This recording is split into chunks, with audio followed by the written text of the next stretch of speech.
to Asia Stars. I'm Susan Lee. On this episode, we speak to one of the most influential female recording artists in Asia. The first Asian artist to perform at the Oscars, and she's also been billed as one of the top 25 sexiest pop divas performing today. This week, we meet Coco Lee. As a young girl growing up in San Francisco, Coco Lee dreamed of being a doctor. A performance at a singing competition in Hong Kong proved a turning point in her ambitions. For nearly 2 decades now, Coco Lee's been pulling in the fans with her unique mix of pop, soul, and R&B. Coco Lee tells us about all that, but first, she describes what it was like to command the stage at the Oscars.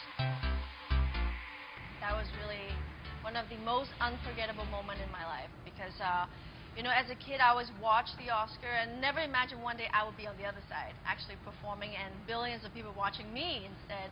And I was really, really, really nervous, being the first Asian artist, Chinese artist to perform on there. And I remember I was so nervous, my heart was beating so fast that I could not hear the music. I really could not hear the music.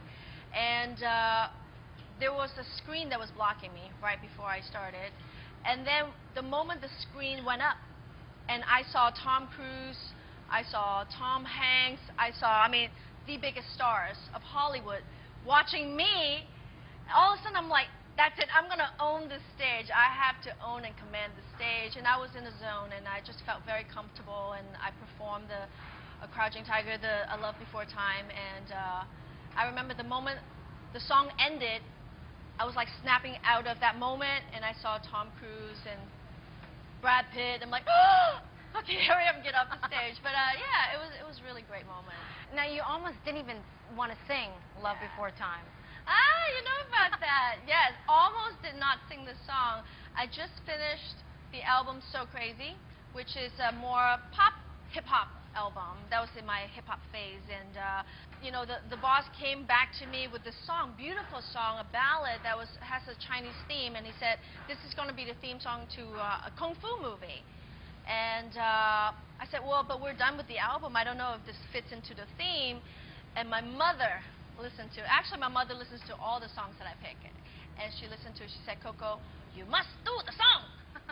And so, of course, like a good Chinese daughter, I listened to my mother. And, you know, it was amazing that this song became the biggest song of the year and, you know, brought me all the way to the Oscars.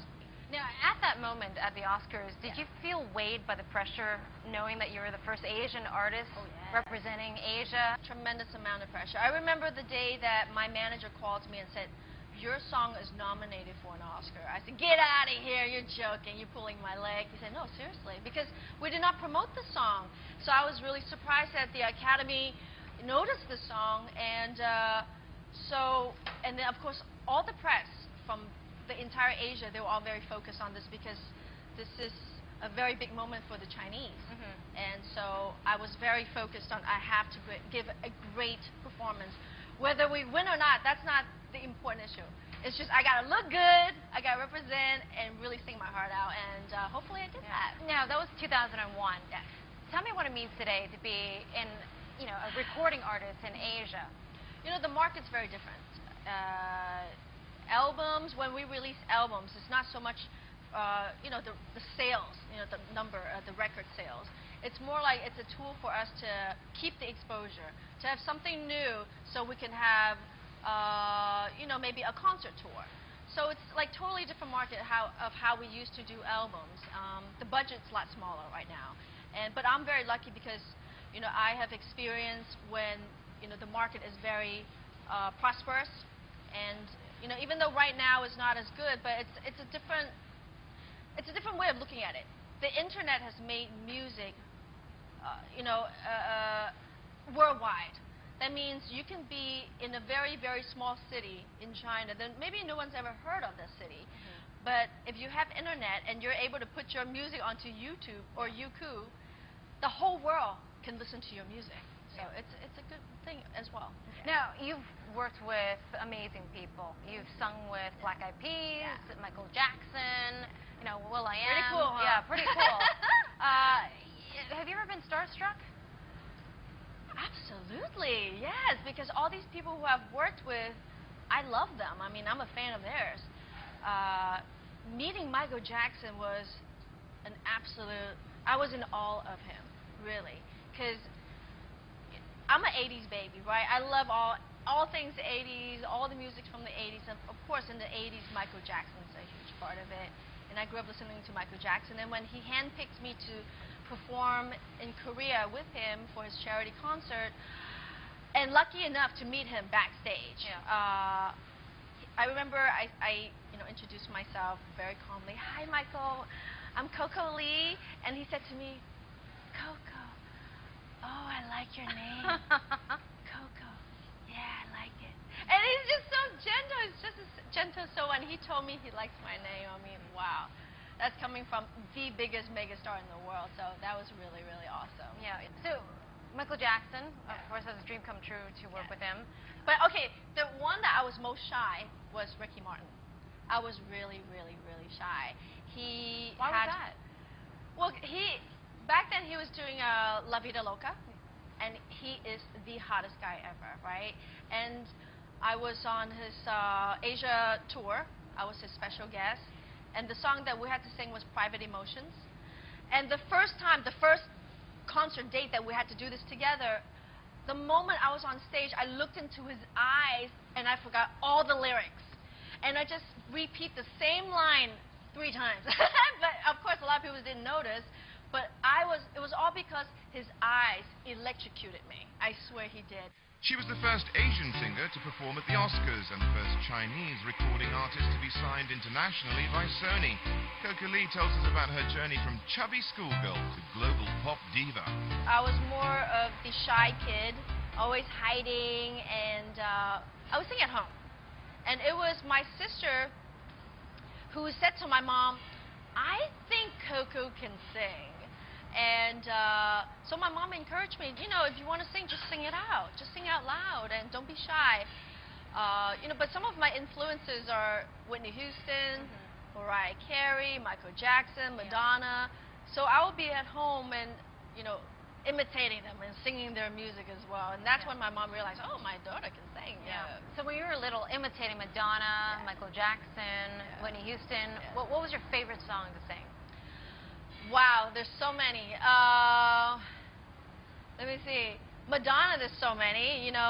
I would say Michael Jackson, the way you make me feel really turns me on. You got me off of my feet now, baby. All the things are gone. It's like, I just loved his music because it gets me all excited. Or Madonna. Madonna was like, holiday, celebrate. So anything like the 80s, it gets me really excited. Yeah. And so you entered a singing contest here in Hong Kong in 1993. 1993. That was right after high school. Well, why did you enter the contest? Did you need the money or something? It was both of my sisters were in Hong Kong. They came back here. I wanted to come back to visit them, and I was thinking about singing. The biggest stage that time was, it was like a star search of Hong Kong, and that's where Anita Mui, Leslie Cheung, they all came out from that. And so I'm like, well, try my luck, try it out, and I did. I remember I was thinking, they would never pick me. I'm this chubby little girl from San Francisco who could barely speak Cantonese. And the song that I was going to sing was an English song, so I had a lot of disadvantage towards me. But they gave me the call back, and I went in to sing for them. Yeah. And they said, you're in. I was first runner-up. I was very proud. But on that stage, I felt no fear. And it was such an incredible feeling to me. How could I not be afraid, not nervous on such a big stage where you have 20,000 people watching you? And that's when I felt, this is where I belong. This is where I'm most comfortable performing for people. Now, you sing in Mandarin, you sing in Cantonese, you sing in English. Could you speak all 3 languages when you came back here in 1993? Back then, Cantonese was a little bit weak. Mandarin, I didn't speak a word. My first time of trying to speak Mandarin was when they put me in Taiwan in 1994. So my career really started in Taiwan. That's the place that gave me my start. So it will always have a special place in my heart. 1994, June 15th was my first album, the release of my first album. And I remember the first song I recorded was I'm Still Your Lover, 我依然是你的情人. And in the studio, the producer said to me, Coco, you can't sing like that, because I was singing with, runs and ad-libs, with a lot of ad-libs and stuff. He felt that was just too R&B, too urban for, a simple ballad. And I told him, I'm 18 years old, and I said to him, I'm sorry, this is me. This is how I sing. I cannot change my style to make it more commercial. This is really how I am as a singer. And I'm so happy that he gave me that opportunity to try it out, sing in my way, and and I was lucky enough that it became a huge success, and that's how I got my break back then. Yeah. And Mandarin's pretty good now. Thank you. I hope so. 谢谢. You packed stadiums of how many thousands now in China? My biggest one was in Shanghai. That was 80,000. And when you have 80,000 people in a stadium, the moment the riser came onto the stage and I saw those people, they were like little ants. But the energy of the crowd when they all scream and cheer for you at the same time was, wow, it was overwhelming. I was so excited, and that gives me that energy to perform even more, to give my heart out on that stage. And yeah, it's unforgettable. And another first for you, you're the first Asian artist to be signed by Sony Entertainment internationally. Yes. That was a proud moment. Very happy, very honored to be the first Chinese artist to be signed internationally to Sony. It's a first step for the Chinese, it really is. Growing up listening to Whitney Houston, all these great American artists, but I've never seen an Asian face that I can idolize as a kid. But why not? Ever since I was a singer, I found that there are many, many talented artists or musicians out here in Asia. So it was just timing and having that opportunity. And so I was lucky enough to have that chance back in 1998, 1999, and to come out with the first album, Just No Other Way, which brought me, to a lot of different countries and places that I never imagined I would be able to go with a Chinese album, and to gain fans all over the world. And I was very blessed, very, very blessed. Yes. Now, are you disappointed that even in 2012, we still don't have, shall we say, a best-selling Asian artist in the U.S.? Why? Because the U.S. market is a tough nut to crack. It really is. Because not only for Asian artists, just look at some of the greatest artists in Europe. Robbie Williams, he's great, and it was hard for him as well. Even back then, George Michael, who was the biggest thing in the world, could not crack the market in the U.S. So it's just timing. But I'm just very grateful for the opportunity that I already had this chance to become the first Asian artist to do this. And hopefully there'll be many, many more. And I'm sure, in a very short amount of time, that we'll be seeing a lot more Asian artists out there. Yes. Coco Lee juggles music, endorsements, charity work, and married life. Taking a ride on Hong Kong's iconic Star Ferry, she reveals how she met one of Asia's top CEOs, Bruce Rockowitz, who became her husband, and what he's taught her about business. We have a very special bond. We have a special chemistry, and we are each other's best friend. And we talk about everything. I learned a lot from him, and he's learned how to sing from me. He's a great guy. I really believe in fate. I really do believe in fate. I just finished doing a film then, and I'm like a homebody. I don't like to go out. And my sister forced me that night to go out to celebrate. So she took me to this really popular restaurant, nightclub, and I'm just like dancing, and then I saw a friend that I haven't seen in 5 years. Comes up to me and say, "Hey, I got a friend for you. I want you to meet." Sure, okay, whatever.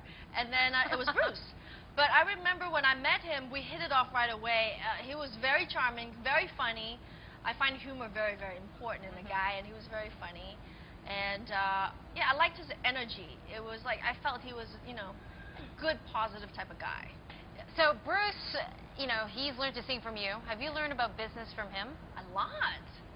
Back then, my world was all about music, the entertainment world, and because of him, we are surrounded by a lot of business people, business leaders, and quite often I would ask them questions about the business, Now I learned a lot about stock market. Yeah, I learned a lot about the business world, which enriched my life. So my world is not only one-dimensional. It's it's got lots of things going on. Yeah, because as a performer, you're a businesswoman as well. You have endorsements. Yes. You take a look at contracts. Yes. Yes. Yeah. I try to be more business savvy, but of course he gives me a lot of good advice that I take sometimes. No, he gives me a lot of good advice, and I have a great team that helps me. We brainstorm a lot together of what is, the next big project that we should be working on. Let's talk about endorsements, because you're working with Estee Lauder. How do you choose the company you work with? A lot of times they will come to my manager. Working with Estee Lauder was one of those. It's very much like a dream come true, because ever since I was a kid, I never forget the story. When I was 16. There's this girl who sits next to me in class. She always smells so good. And I said to her, "What is that? Is that a perfume?" She said, "No, it's a body lotion." And she told me it was Estee Lauder Beautiful. Yeah. So ever since I was 16 years old, I've been using that body lotion to this day. And so when they came to me and they would like me to be one of their spokesperson, I was like, yes, absolutely. I was over the moon to be working with them. A great company that I'm really a fan of. Yeah, and you've also worked in the past, Chanel, yes, McNamara, yes. La Mer. Yeah. Yes, a lot of wonderful brands. Yeah. Do you make sure that these brands also have some socially conscious programs as well? Well, first of all, they are brands that women love.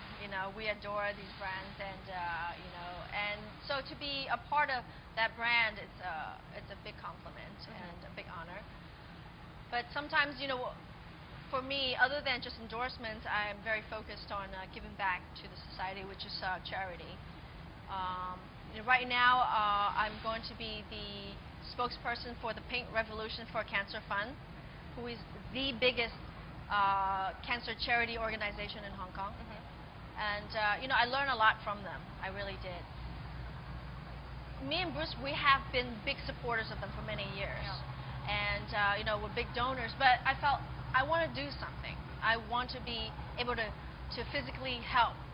And so what my role is to bring attention to the media, and then to bring to everybody, especially, the women of Hong Kong, that, with early detection, we can actually help ourselves to, we don't have to get to a stage where it's too late. Yeah. Yes. So it's very important. Yeah. Coco Lee wants to be a role model for having it all, being an independent woman, having a successful career and a strong marriage. She shares her views on how to achieve that and tells us what she wants to achieve in the future. So tell me about your new album. What kind of music is it? So is it in English? Is it in Mandarin? It's a bit of fusion? It's going to be a Mandarin album, mainly Mandarin, and we might throw in a few different languages on there. But we're still playing around with different ideas. I'm working with producers that I've never worked with before, and I think we're going to definitely have some new chemistry. We're trying new sounds, and I think it's very, very exciting. Yeah. Favorite song on the album? Do you have one? Not yet, not yet. But I was thinking about my career, right? When I first started in Taiwan, there's some really, really funny stories, because when I started, my company was very small. It was a very small company that did not have much budget. So I did not come from like a big company, very glamorous, and it was like we had to take little mopeds. When I went to TV interviews, I was on a moped with my manager, seriously, and I had to wear a helmet. Those little moped in Taiwan, I wore a little helmet.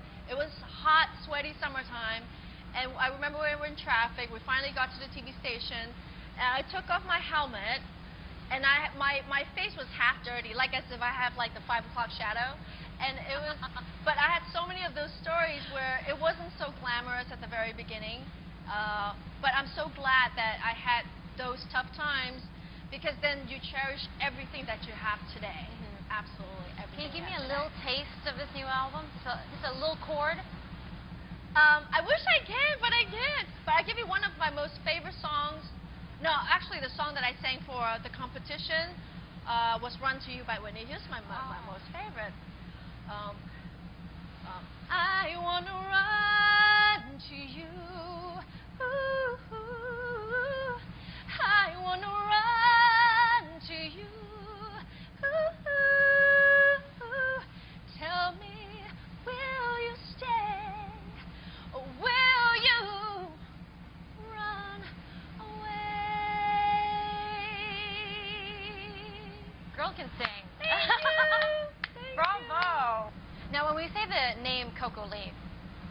want people to think? What do you want to inspire? I like to be a positive role model for young girls and women out there, that you can have it all. You can have it all. You know, my mother was a great role model for me. My father passed away before I was born, and so my mother, she had to, you know, be a very tough woman to raise 3 kids on her own. But she's always been very career-oriented, and she always taught us ethics. Work ethics is very important. You've got to have strong principles. You've got to work hard. You've got to set goals for yourself and work hard towards those goals. And I believe in that still to this day. When I work, I give everything to my work. And being professional is very important. But what I mean by have it all is, people think after you get married, that's it, you know, you don't need to work anymore. I don't see it that way. I feel that, you know, I am an independent woman. My career is very important to me. My fans are very important to me. My music is very important to me. It's just I'm very blessed that my husband's very supportive of all that.